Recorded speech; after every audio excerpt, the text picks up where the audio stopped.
N'état de plus ardent, viens, n'état de plus dans ton cœur, viens, tel que tu es ardent, viens. So, ich möchte ganz besonders J'aimerais surtout begrüßen und ganz besonders unsere vous accueillir, surtout ceux qui vont se faire baptiser.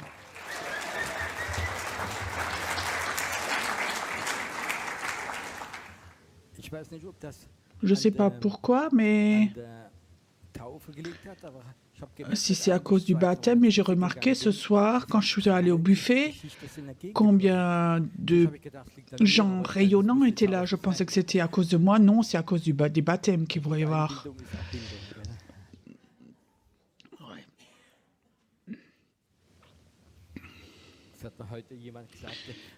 Quelqu'un m'a dit aujourd'hui, Pierrot, hier, avec tes blagues contre les femmes, c'était un peu limite. J'avais pas remarqué ça, mais bon, j'accepte. Bon, pour faire les choses bien, je vais raconter maintenant une blague qui est pour les femmes. Je ne sais pas si vous savez, mais dans le nord, dans l'Allemagne, tout au nord, il y a un tout petit village. Les médias n'en parlent pas, peut-être parce que c'est un peu embêtant. Donc il y a un petit village, les gens sont cannibales. Les gens, ils mangent les humains. Il y en a peu, peut-être 50 familles encore. Alors le samedi matin, une femme va avec sa fille, peut-être 15 ans, ils vont faire des achats en ville. Et la fille dit « Maman, j'ai faim !» Vous savez, les ados sont comme ça. « Maman, j'ai faim !» Maman dit « Oui, ok, on s'est assis sur le banc, le prochain homme qui vient, on va le manger. » Alors ils étaient là sur le banc, il y a un homme qui vient. Il dit « Maman, celui-là, oui, celui-là, on va le manger. » Il dit « Non, regarde, il est obèse, il a un gros ventre, il est gras, non, on va être malade. Non, non. » Le prochain vient, 10 minutes plus tard, il était grand et fin, juste la chair et les os. « Maman, mange celui-là. » « Oh non, il n'y a rien, il n'y a que la chair et les os, c'est pas bon, la viande est dure. Non, non, non, le prochain. » Le prochain tome vient, ça ne dure pas. Élégant, beau, oui. Il a vraiment l'air de Tarzan. Maman, celui-là on le mange maintenant. Hein? Maman le regarde. Non, on l'emmène à la maison, on mange papa.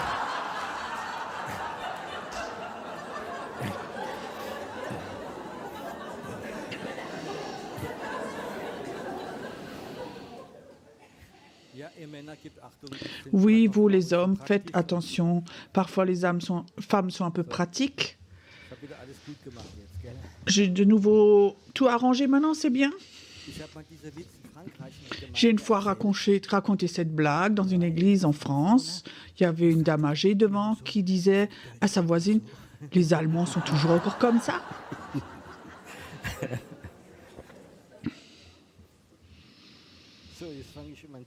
Bon, maintenant je vais commencer avec mon thème. Il y a un certain temps dans l'église, sur la table des livres, je passais et il y avait un livre, il y avait marqué Lola.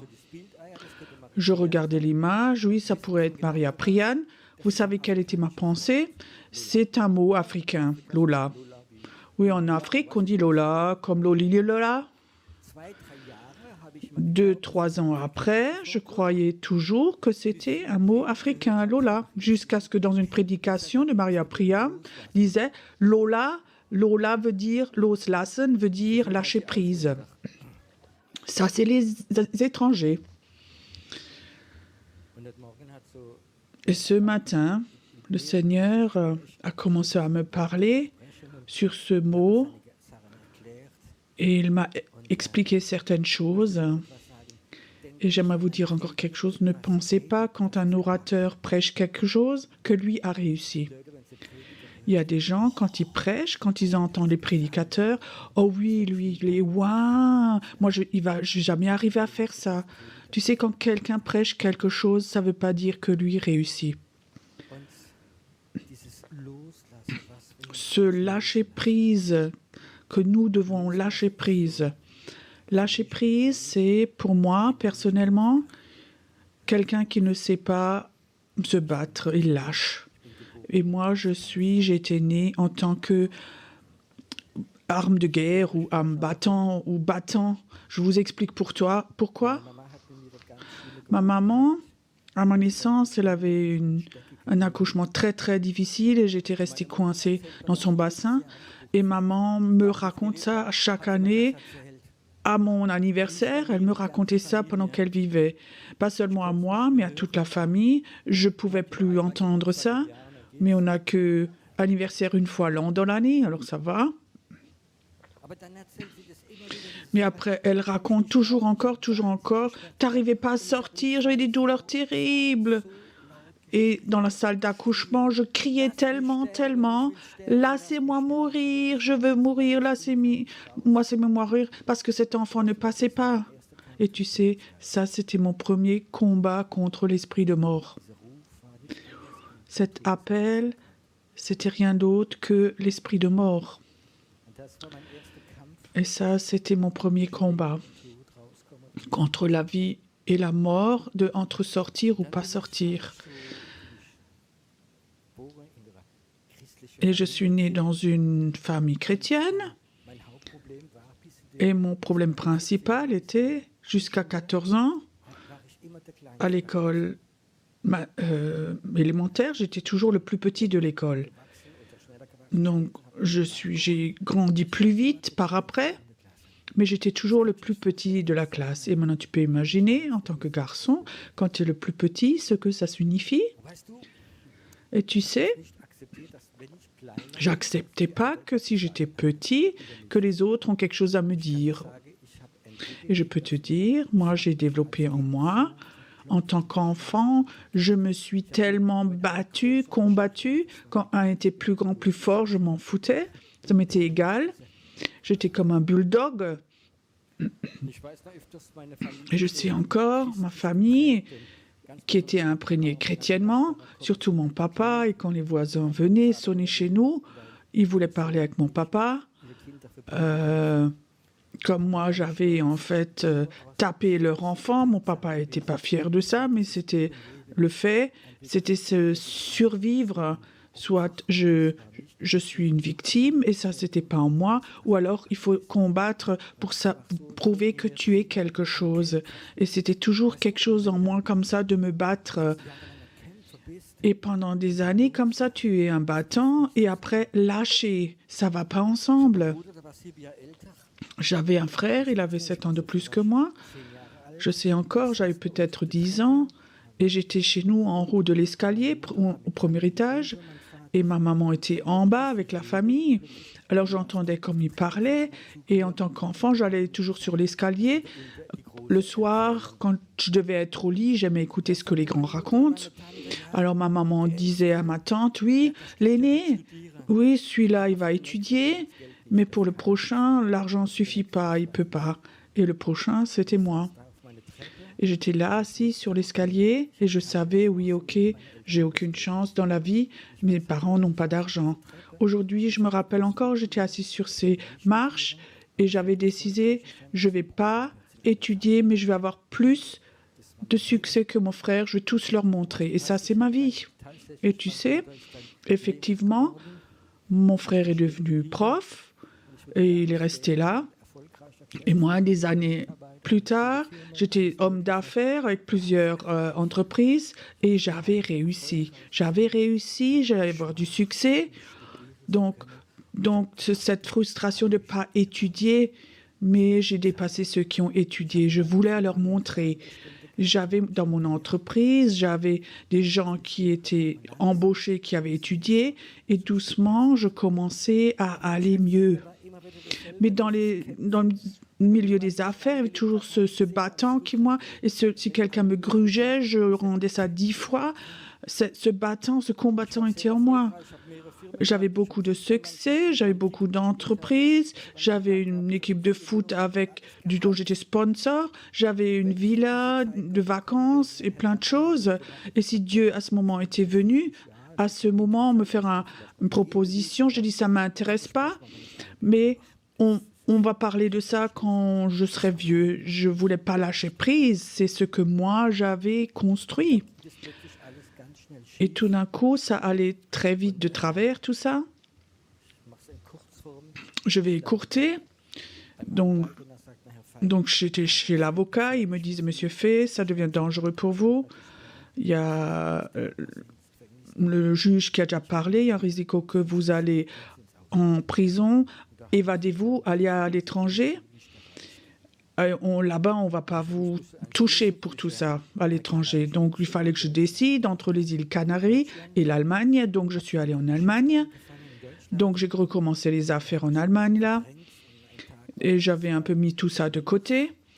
Et il y avait un jour 2 hommes en civil qui sont venus dans mon magasin. J'avais un magasin de vin et fromage. Et ils avaient comme ça un papier de me prendre, des hommes d'Interpol. Donc, ils m'ont pris avec des menottes. L'avocat en France a dit, si vous m'appelez en 1 heure, je vous aide dehors. Ça a duré plus d'1 an. Toute ma confiance était effondrée. Tout ça, je l'ai construit. L'argent, les finances, les amitiés, tout était perdu à ce moment-là. Et j'étais là, dans une cellule de prison. J'étais plein de haine, plein d'amertume. J'avais décidé de m'évader. J'avais donné un plan d'évasion à mon épouse. Et j'ai dit, écoute, la voiture, tu la mets là et là. Tu mets les papiers et les clés sous le siège. Je vais m'évader avec de faux papiers, des armes, et tu vas me suivre. Ça, c'était pour mon épouse beaucoup de trop. Alors, elle s'est remémorée que quand elle avait 12, 13 ans, que quelque part, elle s'était une fois convertie à Jésus. Alors, ça revenait tout ça et elle a commencé à prier. Une prière tout simple. Elle dit, Seigneur Jésus, toi, tu es le seul qui a la chance de parler avec mon mari. Il écoute personne d'autre. Cette toute simple prière, quelques jours après, il est rentré dans ma cellule. Il était là. Je me suis effondrée et en 1 seconde, il savait qui je suis. Je suis un pécheur, un égoïste, un brigand. Je me suis effondrée. Il m'a dit courtement, si tu veux, je vais te pardonner, te guérir et j'aimerais t'utiliser. Et quelque part, je savais que lui peut pardonner, peut guérir. Mais m'utiliser, j'ai dit, Jésus, tu sais qui moi je suis? Et il savait qui j'étais. Et ce jour-là, j'étais guérie, sauvée, née de nouveau.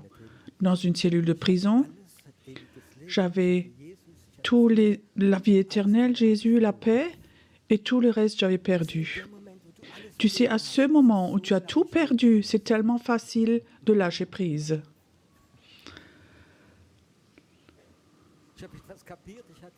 J'avais compris quelque chose, j'avais rien à part des dettes. J'avais tout perdu. J'avais 2 millions de dettes. Et tu sais très bien, tu ne pourras jamais payer. Alors tu sors de prison, tu as tout perdu. Tu as 5 années de sursis et tu es là, tu sors, tu as tout perdu, tu n'as rien à part Jésus et tu es complètement heureux. Je suis revenu, j'étais complètement heureux. C'était ma première discussion avec mon épouse. Était, tu sais que tu as 2 millions de dettes? Je dis oui, mais c'est donc pas un problème. Si le premier huissier vient, on fait confiance à Jésus, c'est tout. Il va s'occuper de nous. J'avais milligrammes de soucis. Ça ne m'intéressait pas, j'étais heureux. J'ai lâché prise. J'avais peu besoin de prouver quoi que ce soit, ça n'allait pas, j'avais plus rien. Alors une nouvelle vie a commencé avec lâcher prise. Quand on n'a rien, rien du tout, et c'est tellement facile. Et alors Dieu commence de façon surnaturelle à agir. Quand tu n'as rien et que tu as lâché prise, alors Dieu commence à te bénir, à te donner des choses. Si on ne lâche pas prise, souvent, ça va être mon thème, donner quelque chose, mais il ne peut pas donner jusqu'à ce qu'on lâche l'ancien. Et ça, c'est ma vie comme ça. Après, j'ai trouvé un travail, c'était important. Quand tu sors de prison, c'est important que tu travailles, que tu gagnes un peu d'argent. Donc, j'ai retrouvé un travail en tant que commercial. J'avais une Audi A6 en tant que voiture de service. Je pouvais rouler autant que je voulais. Donc, je travaillais de nouveau. Et plusieurs mois après, un avocat m'appelle. Il dit, Monsieur Fay, il faut aller au tribunal. Il faut que vous fassiez appel à cause des impôts. Vous avez plus d'1 million donc d'impôts à payer. Et je disais, vous savez, monsieur l'avocat, quand on est coupable avec les impôts, on n'a pas de chance, j'avais plus de documents, plus rien, aucune chance. Je dis, mais monsieur l'avocat, j'ai pas d'argent, si vous voulez faire un procès, donc faire appel, alors faites-le, mais moi j'ai pas d'argent. Je ne sais pas pourquoi, mais il a fait appel, on a eu un rendez-vous, on est allé à Strasbourg au tribunal, le juge appelle monsieur Fay. Il a les documents, il appelle le centre des impôts, venez. Personne n'est venu, il a encore appelé, 3e fois encore, il est sorti dans le couloir, il appelle centre des finances contre Fay, rentrez, venez.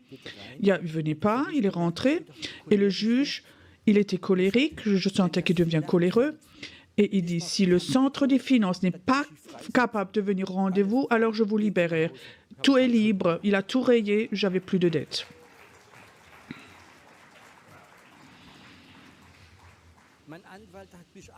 Mon avocat m'a regardé, il m'a dit, j'ai jamais vu ça, que le centre des impôts ne vient pas quand ils ont un rendez-vous. Quand tu lâches, tu comprends, et tu te bats pas. Souvent, Dieu commence à se battre pour toi. Et j'ai vécu ça dans ma vie.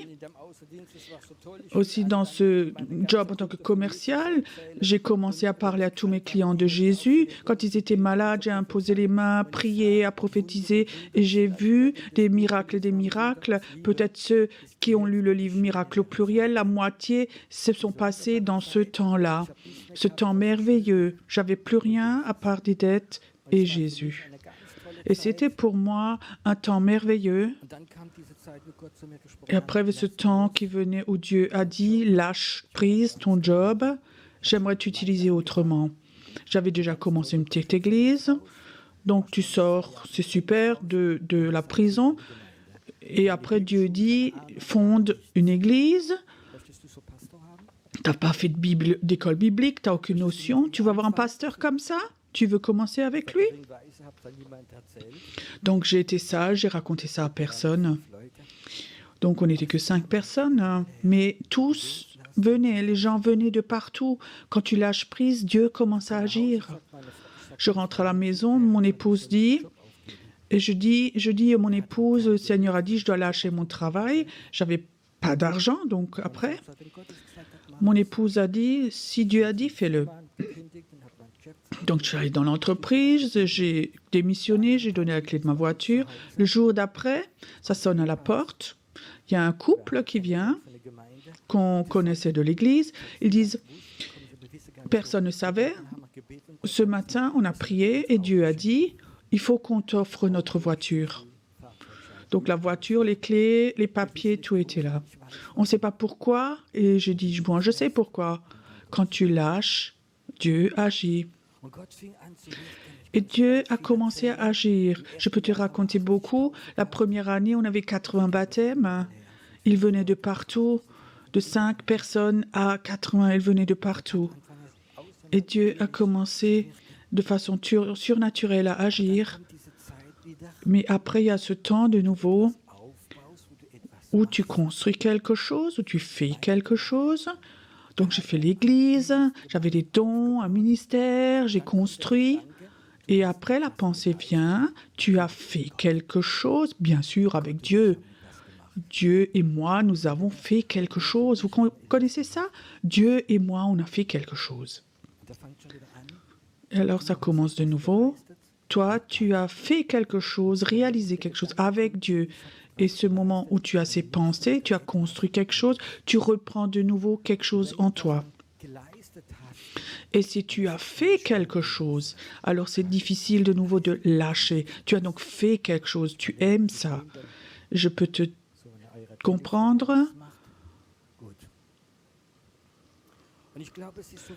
Et je crois que c'est important que nous sachions que si tu fais quelque chose pour Dieu et que tu penses que tu as fait quelque chose, que tu étais rentable avec Dieu, alors tu commences de nouveau à avoir quelque chose qui te lie. Et ce lâcher prise va toujours de nouveau être difficile. Il y a plusieurs années, j'ai invité un homme, un prêtre catholique. Peut-être certains le connaissent.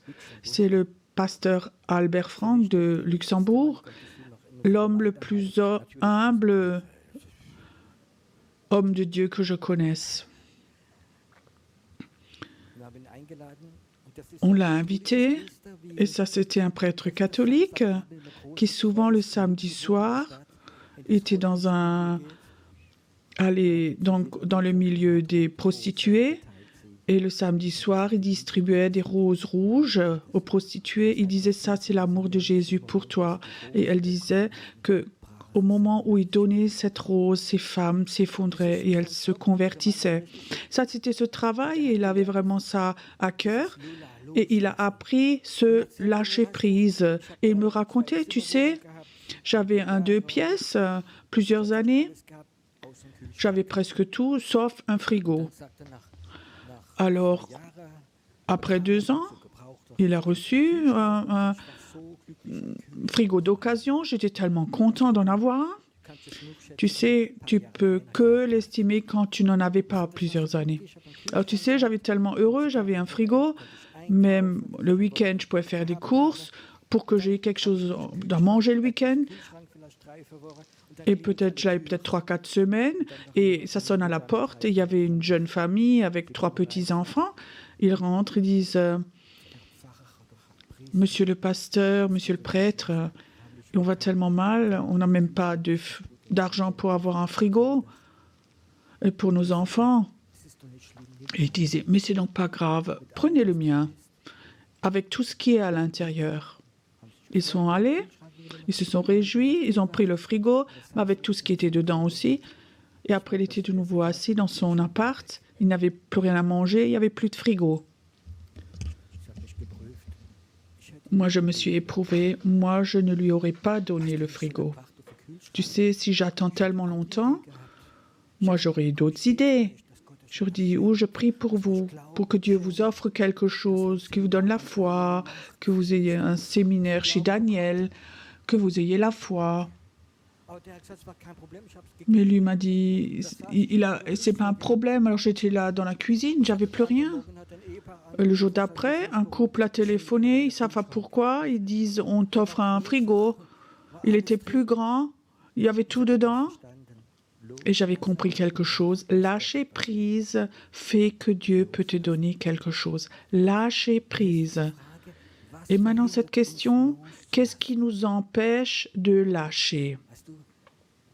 Tu sais, la majorité des personnes, quand ils ont fait quelque chose, ils font quelque chose parce qu'ils ont un manque d'estime de soi, de valeur. Moi, j'avais un manque de valeur. Moi, j'étais le deuxième. Le premier pouvait étudier, pas moi, j'étais petit. Alors, il fallait que je prouve quelque chose. Et quand tu dois prouver quelque chose et que tu es un battant, alors tu vas vivre des choses comme ça. Donc la racine est souvent, il faut qu'on l'on prouve quelque chose parce qu'on n'a rien et on n'a pas ce sentiment d'avoir rien ou d'être pauvre, d'être faible. C'est des sentiments terribles, c'est juste. Vous connaissez ça? Ces sentiments d'être pauvre, de ne rien avoir. Et maintenant, tu as enfin réussi, tu as fait quelque chose. Et maintenant, ce Dieu vient et dit, lâche maintenant, lâche prise. Peut-être ta copine, ton copain, ton travail, ton égoïsme, tes rêves, lâche prise. Oui, mais si tu lâches, mais tu n'as plus rien. Et Dieu dit, alors ça commence de façon nouvelle. Souvent, on a un manque de valeurs personnelles parce qu'on ne sait pas laisser aimer de Dieu, on n'a pas les valeurs de Dieu. Si tu as les valeurs en toi de Dieu, quelqu'un peut venir tout te prendre, il peut te prendre ta chemise, et tu sais qui tu es en Jésus. Tu es un Dieu riche qui peut tout te donner, qui veut tout te donner. Mais si tu ne lâches pas, tu es un battant. Alors Dieu ne va pas pouvoir te donner quelque chose. Il dit, j'attends jusqu'à ce que tu lâches, jusqu'à ce que tu donnes. J'ai demandé Dieu, pourquoi est-ce que tu m'expliques ça aujourd'hui? Tu sais, Dieu, dans tout ce qu'il fait, il y a un sens. Dieu ne fait rien sans un sens. Ce qui est là, ici, maintenant, ça a toujours un sens dans ta vie. Pourquoi tu m'expliques ça? Pourquoi tu me montres? Ça a toujours un sens. Et j'ai l'habitude que Dieu m'explique toujours le sens de tout. Et je demandais quel est le sens, pourquoi je raconte ça.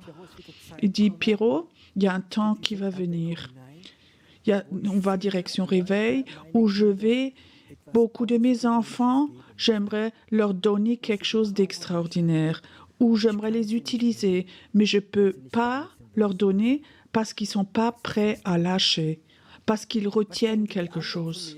Que pensent les autres de moi? Vous connaissez ce sentiment? Beaucoup de gens se sont convertis, mais dans leur famille n'ont jamais osé raconter de Jésus. Et Dieu veut utiliser ces personnes, mais ils n'osent pas. Je sais encore un jour, c'était à Sandhausen, dans notre première église, il y a une femme qui venait, me visitait, elle disait, mon mari a entendu, il s'est converti il y a 4 mois et il ne me l'a jamais dit. Et tous les dimanches après-midi, il partait et j'étais sûre, il a une copine. Je voulais me divorcer. Et quand je lui ai menacé de divorcer, il m'a raconté qu'il a donné sa vie à Jésus. 4 mois, il n'a pas raconté. Que pensent les autres? Que pensent les autres si je fais ceci? Que pense ma famille? Que pense mon chef si je démissionne? Que pense celui-ci? Mon image. Maintenant, je me suis construit une image, que ma famille m'accepte, me reconnaisse. Et maintenant, je dois lâcher? Et Dieu dit oui. Si tu lâches, je vais tellement te bénir. Je veux tellement t'utiliser. Mais il faut que tu acceptes de lâcher, que tu apprennes à lâcher. Je suis français et il y a un auteur, peut-être un des plus connus, et philosophiste, il s'appelle La Fontaine. Il a fait raconter de très belles histoires, très simples, mais avec une profonde signification. Il racontait une histoire. En France, il y avait un banquier, un homme très, très riche, beaucoup d'argent, belle maison. De l'autre côté de la rue, il y avait quelqu'un qui fait des sabots, donc un sabotier.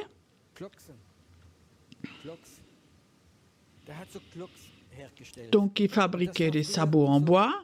Et à l'époque, c'était le boulot le plus bas dans la société.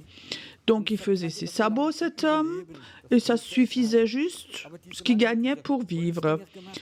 Mais il faisait ses sabots et toute la journée, il chantait. Toute la journée, cet homme, il avait la fenêtre ouverte dans son atelier. Il était heureux, il chantait, il chantait. Et ce banquier, là en haut, il était dans les peurs, il a eu peur qu'on lui vole son argent, comment gérer ses finances. Et après un moment, il a plus supporté que cet homme, tellement pauvre, chante, et il dit, écoute, moi je suis ton voisin, très riche, banquier, je veux te proposer quelque chose. Je prends ton petit atelier et moi je t'offre ma maison et tous mes millions. L'autre a dit, ah mais ça c'est une bonne affaire. Alors ils ont échangé. Après 3 semaines, cet homme qui avait hérité des millions, il va retourner chez le banquier, il dit « Je te rends ton argent tout, je veux de nouveau avoir mon atelier de sabots. Je ne peux plus chanter. Je suis triste. J'ai que des soucis à cause de cet argent. » Cette histoire est la responsabilité ne nous rend pas heureux. Je vous ai raconté, j'avais plusieurs entreprises en France et j'avais comme ça un collègue, il voulait être chef d'une région et il y a des gens qui veulent toujours monter en grade. Alors je dis OK. Il pensait toujours, donc son rêve c'était d'être le grand chef. Alors je dis tu sais quoi? J'ai d'autres entreprises. Moi, je te fais maintenant chef d'une entreprise. Tu peux avoir le chéquier, tu peux tout faire ce que tu veux, tu peux gérer. Il m'a regardé. Donc, il me dit, tu es honnête? Oui, oui, oui. Tu fais un peu du commercial, tu gères ça maintenant. Moi, je te dis, après 2 mois, il a eu des dépressions. Il est revenu, il m'a rendu. Il pensait être chef, c'est génial. Mais je peux te dire, porter de la responsabilité, c'est parfois très difficile. D'être leader d'une église, de faire un ministère, les gens pensent, oh, on t'admire, c'est pas, tu portes quelque chose. Et plus tu as de responsabilités, plus il faut que tu apprennes que c'est pas ton appel, c'est pas ton ministère, c'est pas ton église, c'est pas tes personnes, mais tout appartient à Dieu. Il y a une expression en Allemagne, ce qui est la chemise morte n'a pas de poche. C'est juste ça. Si tu meurs, tu peux rien emmener, rien du tout. Et cette attitude, il faut qu'on l'ait en nous. On est mort en Jésus-Christ.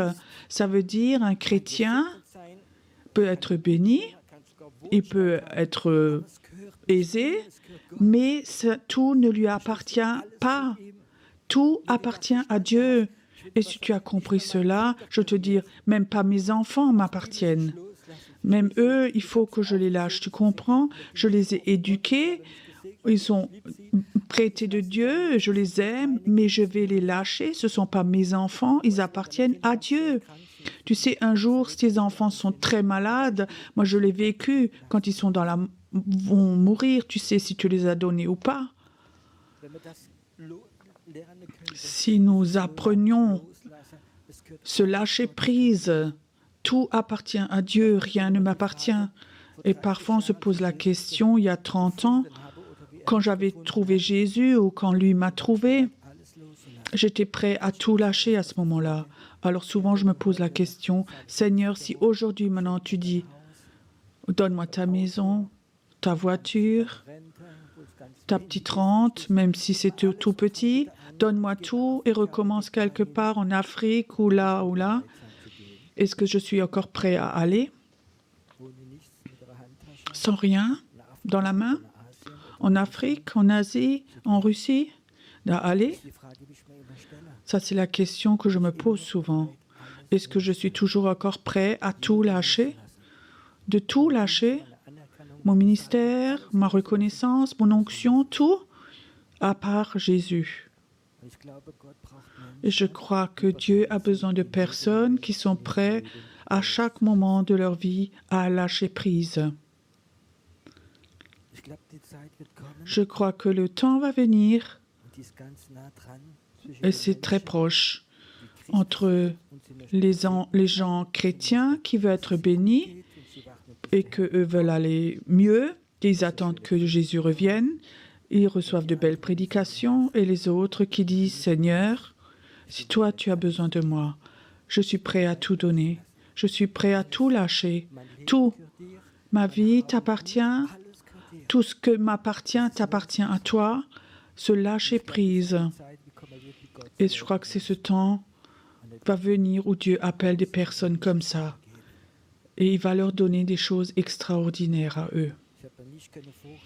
J'ai jamais pu m'imaginer, quand j'étais sortie de prison, tout ce que Dieu allait me donner à ce moment-là, ce qu'allait être mon ministère, ce que je peux faire. À Heidelberg, on a un immense immeuble et ça coûte 5 millions, on n'a pas de dette, rien du tout. On ne fait même pas d'appel à l'offrande. Dieu a tellement donné. Quand nous lâchons, même les soucis pour l'argent, tout lâcher, tout. Et c'est ce qui est dans mon cœur cet après-midi où Dieu m'a parlé. cette attitude, d'avoir cette attitude jusqu'au dernier jour de ta vie. Rien ne m'appartient, rien du tout. Si Dieu veut le prendre, je veux dire, comme Job dit, Dieu a donné, Dieu a repris, loué soit le nom de Dieu. Mais comment est-ce qu'on arrive à cette attitude? J'ai dit, qu'est-ce qui nous empêche? Alors il dit, le plus grand problème, c'est la peur. La peur. La peur, c'est un sentiment. Et peur, si ça dure, si tu le portes plus longtemps, il y a toujours un démon qui va venir et rentrer dans la maison de peur.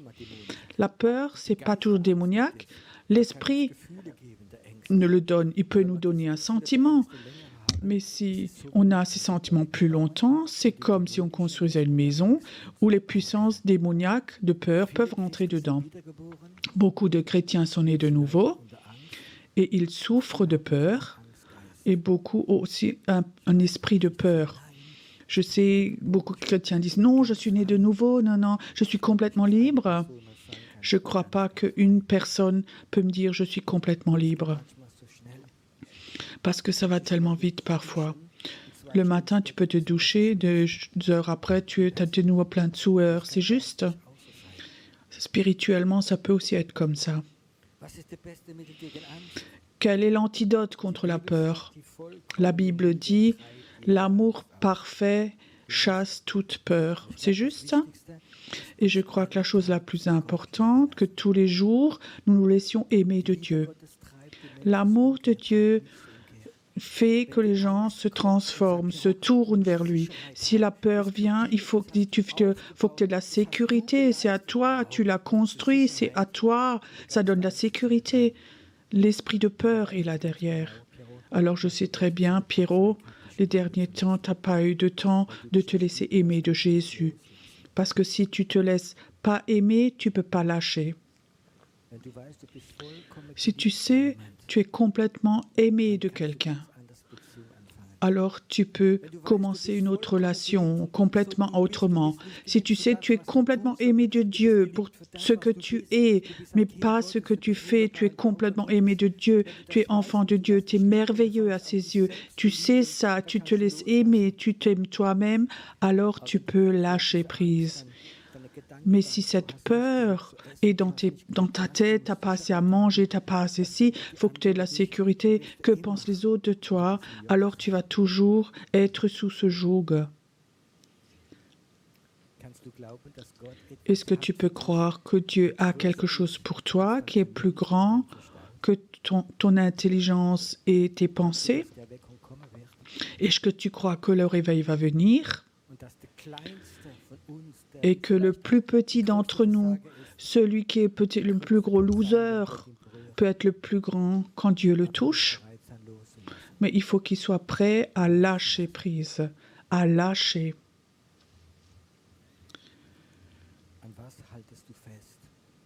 À quoi t'attaches-tu?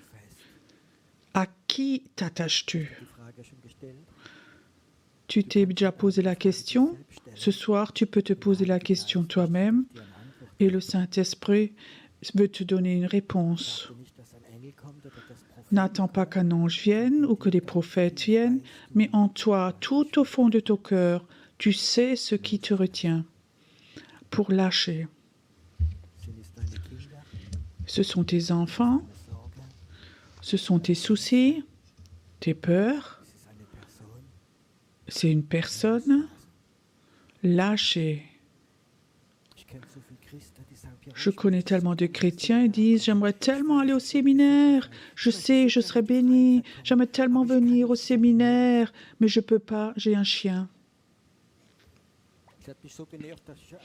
Ça m'énervait un jour que j'ai dit à une femme « Offre-le donc en sacrifice au Seigneur. »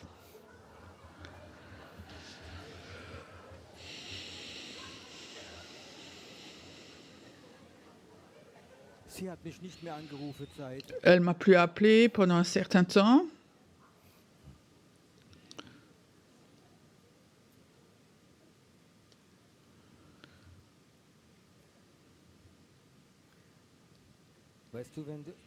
Tu sais, Si un chat ou un chien t'empêche d'aller dans ton appel, c'est triste. C'est juste ça. Pourquoi je vous raconte cela? Parce que je sais, il y a 2 personnes ici. Ils veulent discuter théologiquement. Oui, mon ciel va aussi au ciel. Oui, c'est ton problème. Peut-être un autre ciel que moi. Tout ce qui t'empêche, Dieu peut te le montrer. Et tu peux lâcher. Et Dieu va vite, très vite, commencer à donner quelque chose dans ta vie. Moi, ça m'intéresse ce soir. Qui d'entre vous a déjà eu une parole prophétique pour sa vie? Qui d'entre vous ne sont pas encore rentrés dans leur appel? Vous avez le droit d'être honnête ce soir. La caméra filme de derrière, on ne remarque pas. On a beaucoup de promesses, beaucoup d'appels. Une parole prophétique, c'est jamais quelque chose qui tombe du ciel et ça se réalise, mais c'est quelque chose que Dieu voudrait faire, qu'il voudrait te donner. Et parfois, il ne peut pas donner parce que nous ne lâchons pas.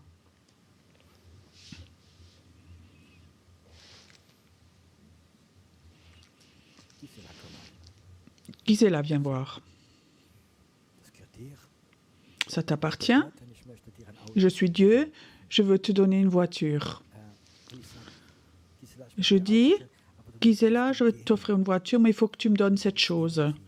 Et je veux le prendre, et elle retient, et elle retient, elle retient. Et Dieu dit, je ne peux pas te donner la voiture, je ne peux pas, il faut que tu lâches cela. Maintenant, regarde cette image. Qu'est-ce que toi, tu retiens? Qu'est-ce que toi, tu retiens comme ça? Qu'est-ce que toi, tu retiens? Dieu a quelque chose de merveilleux à te donner, un cadeau qui est pour l'éternité, qui va être pour toi pour l'éternité. Et tu ne peux pas lâcher prise. Qu'est-ce que c'est ça pour toi?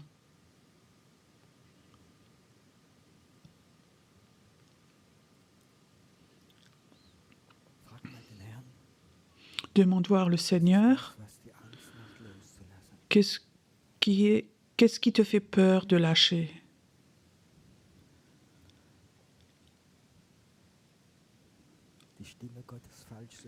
La voix de Dieu, de l'entendre mal, de te passer, des échecs, des déceptions. Je croyais tellement que ma sœur allait guérir, maintenant elle est malade, elle est morte. J'avais donc déjà lâché. Dieu voudrait que tu lâches autre chose.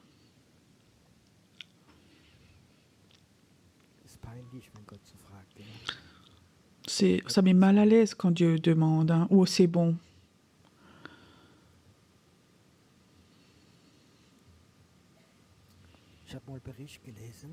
Une fois, j'avais vu un reportage à la télé. Maintenant, me comprenez pas mal. Si je donne maintenant cet exemple, c'était un médecin et il avait libéré les gens de la cigarette au travers de l'hypnose. Je ne veux pas parler d'hypnose maintenant. Alors le médecin montrait, il a été filmé et alors les gens sont là, ils se laissent hypnotiser, ils ont une cigarette dans les mains. Alors le médecin parle pendant l'hypnose. Est-ce que vous êtes prêt à lâcher la cigarette? Est-ce que vous êtes prêt à arrêter de fumer? Et dans l'hypnose, les gens tiennent leur cigarette dans la main. Il dit, après 10 minutes, si les gens dans l'hypnose ne lâchent pas, ne laissent pas tomber la cigarette, ils ne vont jamais être libres. Ça m'a intéressé. Je connais ça en tant que pasteur, comme les gens viennent me voir. Mon frère, oui, je veux arrêter de fumer, prie pour moi. Et tu pries pour eux, et à l'intérieur, ils ne lâchent pas prise. Vous connaissez ça? Ou d'autres choses. Oui, prie pour moi. Ça n'a donc pas marché. Dieu est responsable. Ou le pasteur, ou celui qui fait la cure d'âme. Et lui, donc j'ai vu cette image, ça m'a intéressé. Les gens, pendant l'hypnose, et il y a un moment, ils ont laissé tomber la cigarette. Et le médecin disait, maintenant ils sont prêts à être libres. Qu'est-ce que toi, tu ne lâches pas? Le Saint-Esprit est mieux que l'hypnose. Et malgré cela, c'est un exemple pour lâcher prise. Le Seigneur voudrait ce soir faire quelque chose. Il voudrait faire un échange avec toi. La peur contre l'amour. Il y a des chrétiens qui disent « Ouah, Dieu m'aime tellement » et d'autres disent « Je sens si peu ». Tu sais, si tu as vraiment un esprit de peur, l'amour, elle n'a pas de place pour entrer dedans, c'est que limité. Je suis sûr que si je demandais ce soir qui est là et écoute, je connais cet sentiment aimé de Dieu, je ne connais même pas, je le connais que dans ma tête, mais je ne le connais pas vraiment. Tu sais, là, il y a un esprit de peur. Et je te dis, il te lie et il t'absorbe l'amour de Dieu. Et ce soir, Dieu dit, si tu veux, donne-moi cette peur. Donne-moi cette peur et je vais l'échanger. Et je vais te donner de l'amour. Je vais t'offrir de l'amour. Alors, tu vas facilement lâcher. Et alors, moi, je vais commencer à bénir ta vie et à utiliser ta vie. J'aimerais lâcher la frustration, moi, de voir que tellement de chrétiens sont enterrés avec leur appel. Moi, j'aimerais plus vivre ça, voir ça. Moi, j'aimerais voir qu'ils aient 10 ans ou qu'ils aient 85 ans, que les gens rentrent dans leur appel. Mais il faut qu'ils lâchent quelque chose. L'esprit de peur, c'est l'esprit qui a la puissance de nous lier, de prendre notre appel. C'est l'esprit de peur. Et ça commence avec des soucis, avec des peurs et des peurs. Et alors, dans son immeuble de peur, il y a un petit démon qui rentre. Et il est là, fixé. Et Dieu dit, je suis un libérateur. J'aimerais te libérer de la peur, libérer de soucis. Et j'aimerais te remplir de mon amour. Et tu vas avoir une toute nouvelle vision. Et alors, je vais commencer à t'utiliser. Et tu vas voir des signes et des miracles dans ta vie de façon surnaturelle. Si toi, tu lâches, Dieu commencera à agir. Je peux te dire, je sais l'esprit de peur. Je voudrais dans ma vie, tous les jours, frapper la peur de la maladie, du cancer, de l'argent, de je ne sais pas tout ce qui peut venir et dire, je dis ton amour me libère, je ne veux pas avoir peur, je veux vivre dans la foi, je veux vivre cela.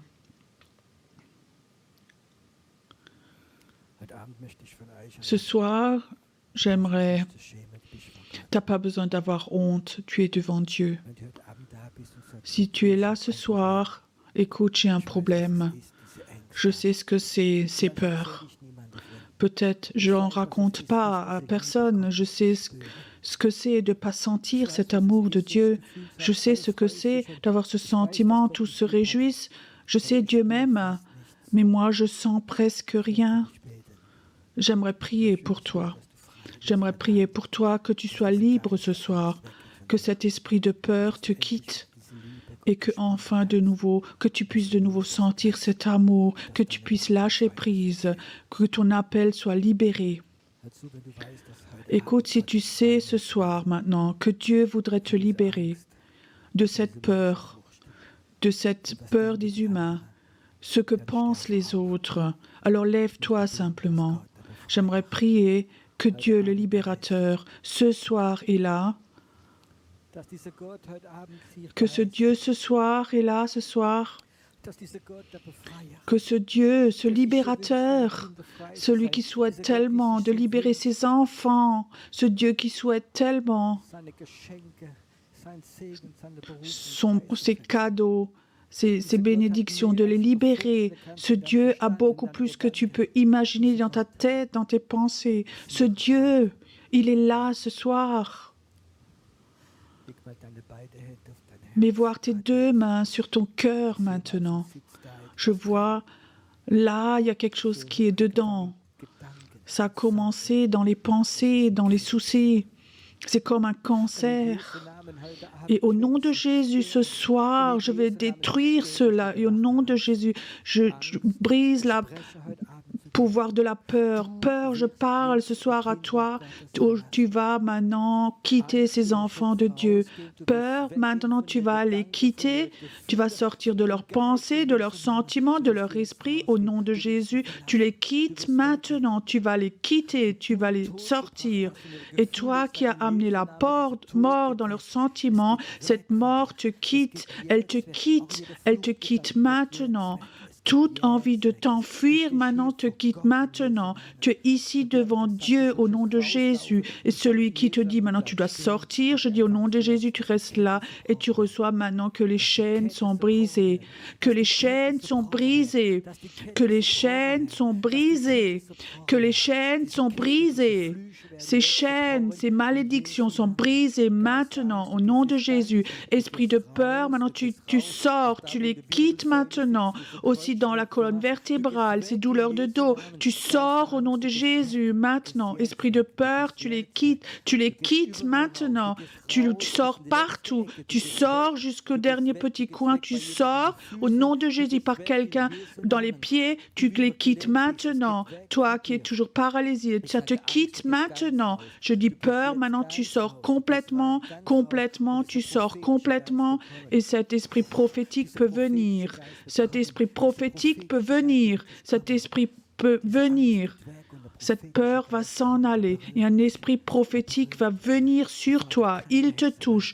Père, plus de sorcellerie va essayer de le freiner. Aucune sorcellerie va freiner. Maintenant, ça vient sur toi. Ça vient sur toi. Ça vient maintenant. Ça vient sur toi. L'amour de Dieu te touche de façon nouvelle maintenant. Cette douleur d'avoir perdu quelque chose, ça s'en va. Cette douleur d'être seul, pas compris, ça te quitte maintenant. Ça te quitte maintenant. Père, ce bas-ventre est libéré ce soir au nom de Jésus. Complètement libre, au nom de Jésus, maintenant, ça te quitte maintenant, complètement. Et cette femme qui a des saignements depuis des semaines, ces saignements s'arrêtent au nom de Jésus, ça s'arrête maintenant, ça te quitte maintenant, ça sort maintenant de toi. Inspire profondément maintenant, il y a une vague de puissance qui vient maintenant, elle va venir. Ce rat te quitte maintenant au nom de Jésus. Toute forme de mort te quitte. Ça te quitte. Ces rats te quittent. Elle va te lâcher au nom de Jésus. Ces rats de peur qui a détruit ta vie, elle te quitte maintenant au nom de Jésus.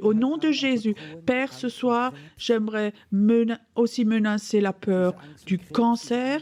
Cette peur du cancer, de la mort, ça doit s'enlever ce soir. Ça doit te quitter, ça te quitte ce soir, cette peur du cancer qui prépare le chemin que le cancer vient, ça s'en va, tu deviens immunisé, tu dois être immunisé contre cette maladie au nom de Jésus, ça te quitte, ça sort maintenant, ça sort maintenant, tu sens que quelque chose sort, ne retiens pas, ça sort de toi. Il y a aussi quelqu'un qui est là, tu as eu un diagnostic, tu as été hypnotisé, il y a quelque chose qui est rentré dans tes yeux. Mets tes mains sur tes yeux maintenant. Toi qui as vécu ça, quelque chose est rentré qui a à voir avec la peur, avec le contrôle. Et Dieu dit, je veux te libérer. Cet esprit de peur qui a touché tes yeux, ça te quitte au nom de Jésus. Ça te quitte complètement. Ça sort au nom de Jésus. Ça sort. Ça te quitte complètement. Ça te quitte. Personne ne va plus te contrôler. Plus personne va te contrôler. Cette malédiction est brisée au nom de Jésus. Cette malédiction est brisée au nom de Jésus. Il y a quelqu'un qui est là. Tu as une maman très catholique qui t'avait emmené à des endroits et tu as été consacré. Mais ce n'était pas Dieu. Ça s'en va de toi, ça te quitte. Et tu sens maintenant, comme une fumée, quelque chose qui s'en va, tu le sens aussi. Cet esprit religieux te quitte maintenant au nom de Jésus. Cet esprit religieux qui te fait peur, il va te quitter et tu vas avoir la liberté de connaître Dieu. C'est là maintenant. C'est le temps de la libération. C'est le temps de la délivrance. C'est le temps où Dieu appelle. C'est le temps où Dieu appelle. J'ai besoin de toi. Je veux t'utiliser. Tu vas vivre des choses dans ta vie où tu peux même pas rêver de ça. Si tu es prêt à te laisser aimer et lâcher, merci Seigneur que maintenant, des choses s'en vont encore, que les portes sont ouvertes. Certains ce soir vont aller dans leur chambre, vont être au lit et vous sentez quelque chose sort de toi. Quelqu'un sait, toute ta vie, tu avais un accompagnateur, quelqu'un qui t'accompagne, ne te lâche pas. Et je dis au nom de Jésus, et ce soir, il va te lâcher. Il ne va plus aller avec toi dans ta chambre.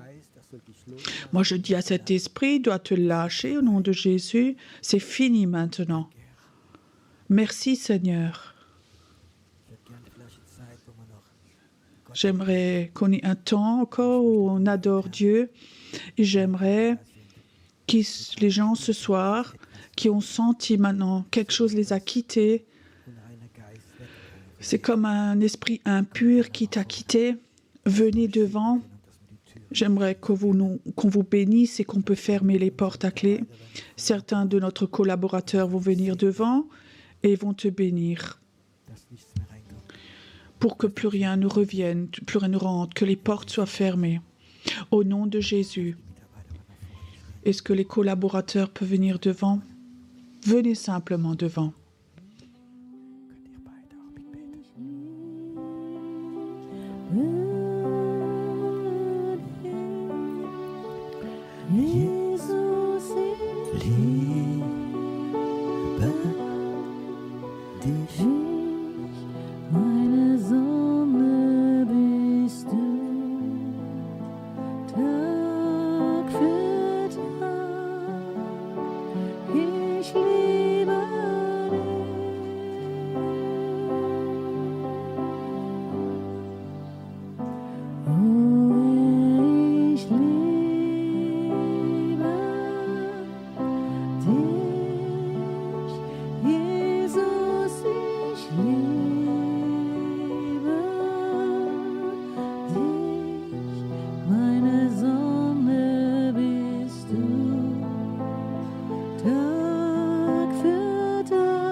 mein Stern in der Nacht, dunkelste Nacht, du hast alles für mich wieder gut gemacht, meines Lebens Quell bist du nur allein, ich liebe dich.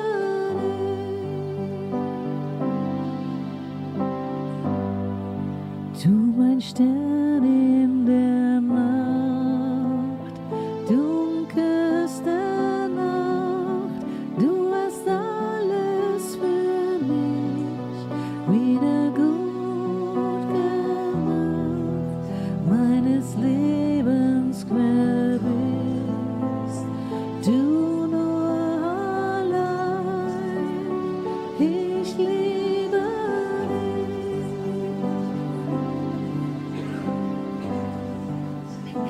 Oh, ich liebe dich, Jesus, ich liebe dich, meine Sonne bist du, Tag für Tag, ich liebe dich.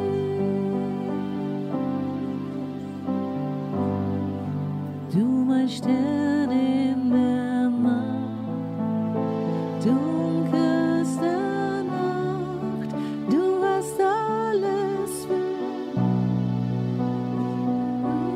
gut gemacht, meines Lebens Quell bist du nur allein, ich liebe dich. Oh, oh, ich liebe dich, Jesus, ich liebe dich, meine Sonne bist du, Tag für Tag, ich liebe dich.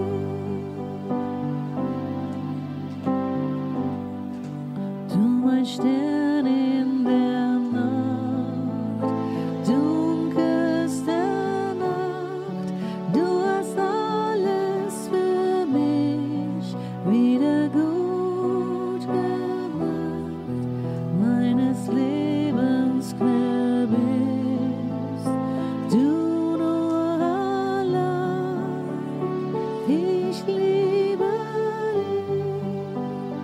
dich, ich liebe dich.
siegreiche Herr, Immanuel, Gott ist mit uns, herrlicher Heiland, lebendiges Wort. Er ist der Friedefürst und der allmächtige Gott, Ratgeber wunderbar, ewiger Vater, und die Herrschaft ruht auf seiner Schulter, und seines Friedens Reich wird kein Ende sein.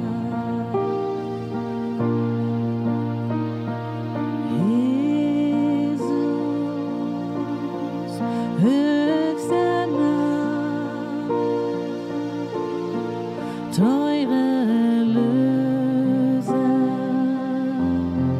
siegreicher Herr, Immanuel, Gott ist mit uns, herrlicher Heiland, lebendiges Wort. Denn er ist der Friedefürst und der allmächtige Gott, Ratgeber wunderbar, ewiger Vater, und die Herrschaft ruht auf seiner Schulter, und seines Friedens Reich wird kein Ende sein.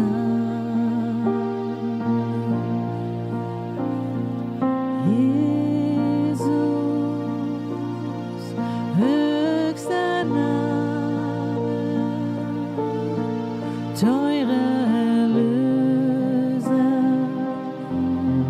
siegreicher Herr, Immanuel, Gott ist mit uns, herrlicher Heiland, lebendiges Wort.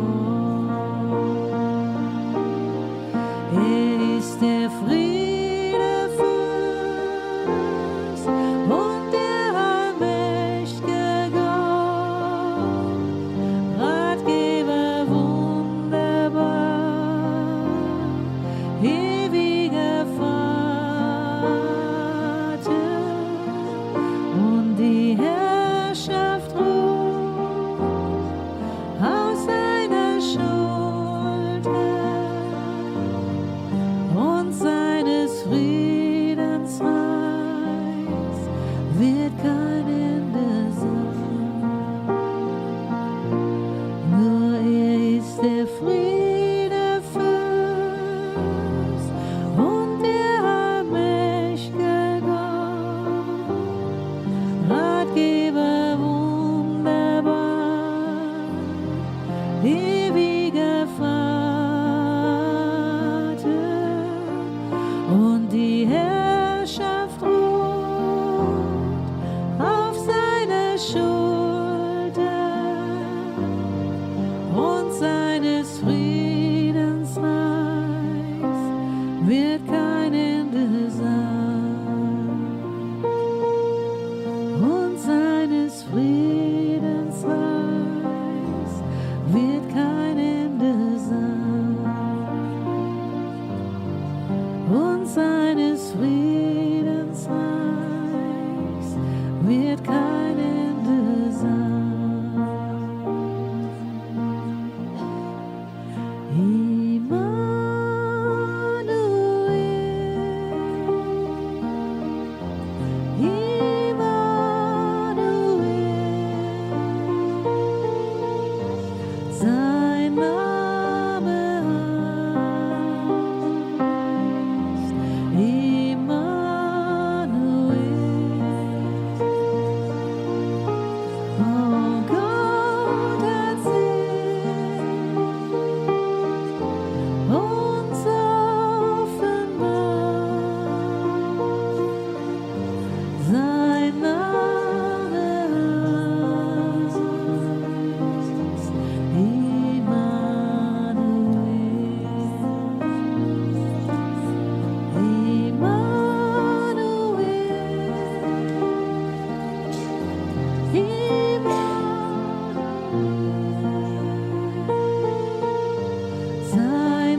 Herz, komm.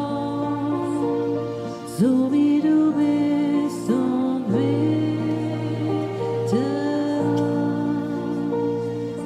komm, so wie du bist vor deinem Gott, komm,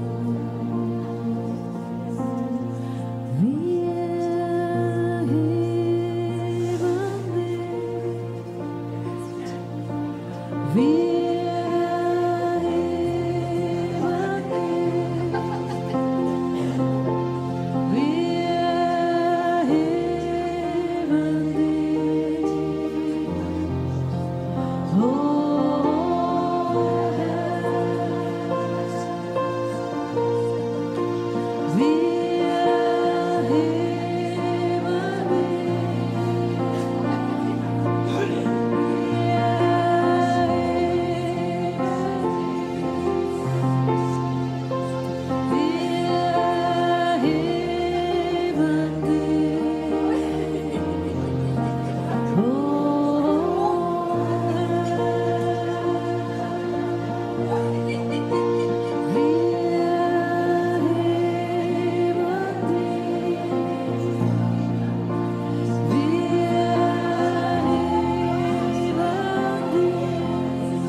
heben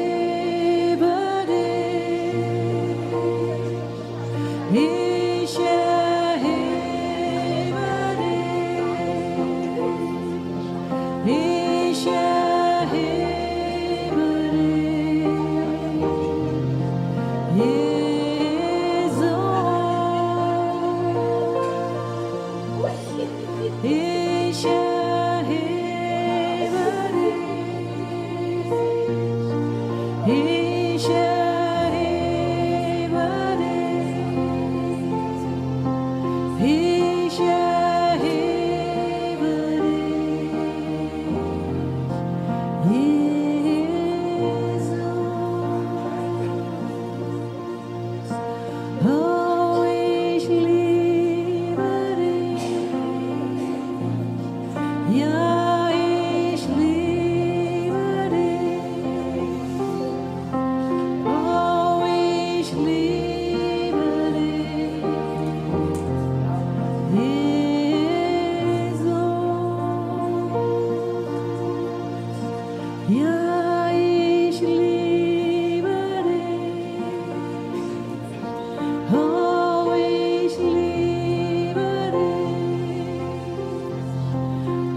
Here